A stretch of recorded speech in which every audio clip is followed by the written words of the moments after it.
কত বছর হয়ে গেল লিলি আন্টি ইন্ডাস্ট্রিতে? হ্যাঁ 66 ইয়ার্স। 66 years, my goodness.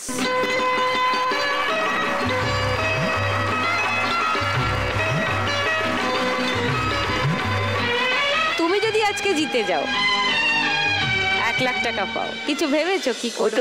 50% আমার লক্ষ্মী ব্যাংক, লক্ষ্মী ব্যাংকে, আর 50% আমি নিয়ে যাব, কিন্তু তাও যদি আমার আশেপাশে সেরকম দুস্থ কারোকে দেখি তাদেরকে দিয়ে দেবো। গুড, চলে এসো।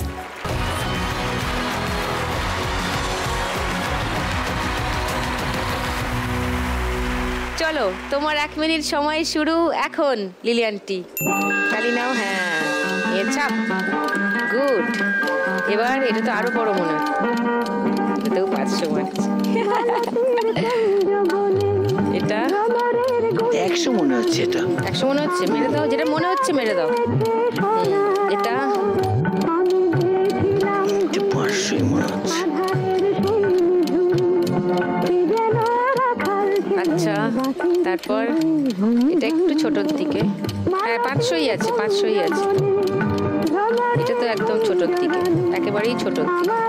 500 তো নয়, 500 না মনে হলে মেরো না। যদি 200 মনে হয় 200 মারো, যদি 500 মনে হয় 500 মারো, তার কম হবে না। এটা 500। এটা মেরে দাও, তারপর যা হবে হবে।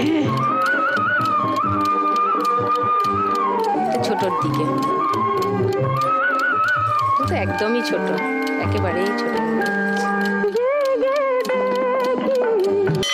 ওই একটা বাদ রয়ে, একটা বলেছে।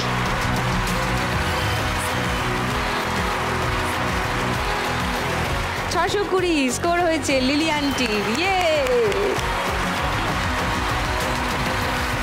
এবার অনামিকাদির কাছে আসবো।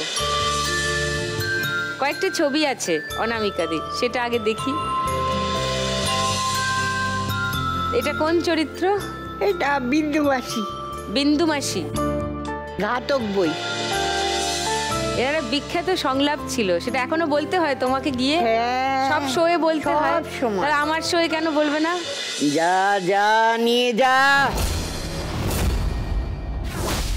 বাবলু কোলের দরজায় ফেলে দিয়ে বলবি বিন্দু মাসি তারা মায়ের যা নিয়ে যা। বাপরে, আমি তো ভয় পেয়ে গেলাম।